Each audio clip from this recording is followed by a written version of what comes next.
Bom dia, quarto ano. Tudo bem com vocês? Nesse capítulo, nós vamos falar um pouquinho sobre os africanos escravizados. Como era a vida deles? O que mudou quando vieram para cá para se tornarem escravos? Os africanos escravizados. Entre os séculos 16 e 19, milhões de africanos foram trazidos para a América como escravos. Eles eram vendidos, trocados, alugados, emprestados ou confiscados por comerciantes ou autoridades do governo. Os escravos foram transformados em mercadoria.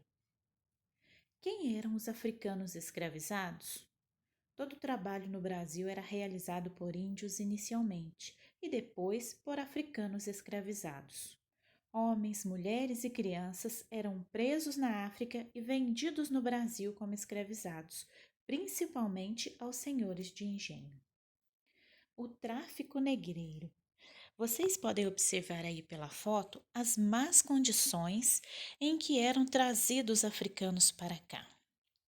Eles partiam da África e o navio levava de 3 a 6 semanas para chegar no Brasil.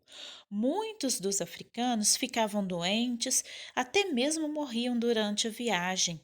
Por quê? Porque muitos eram transportados em péssimas condições. A alimentação não era boa, tinha pouca água e vinham todos amontoados no porão. Tráfico negreiro. Os navios negreiros, em geral, comportavam em média de 300 a 500 africanos, que ficavam presos nos porões em uma viagem que estendia durante semanas.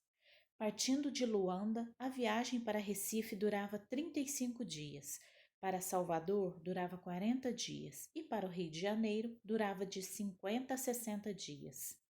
As condições de viagem eram extremamente desumanas, e aos poucos relatos que existiam da forma como os africanos eram trazidos para as Américas reforçam isso. Os locais no qual os africanos eram aprisionados, o porão, era geralmente tão baixo que os africanos não conseguiam ficar em pé.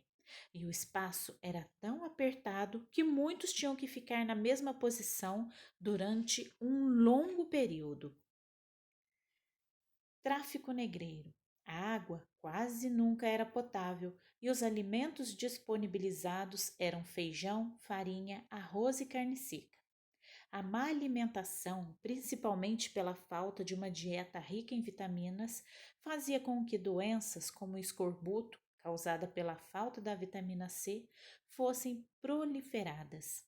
Outras doenças também se espalhavam pela sujeira dos locais que abrigavam os africanos. Os porões eram escuros, sujos e abarrotados de gente, de tal maneira que até respirar era difícil. Mercado negreiro. Quando chegavam ao território brasileiro de navio negreiro, eram levados para o mercado de escravos, onde eram negociados com os senhores proprietários de engenhos.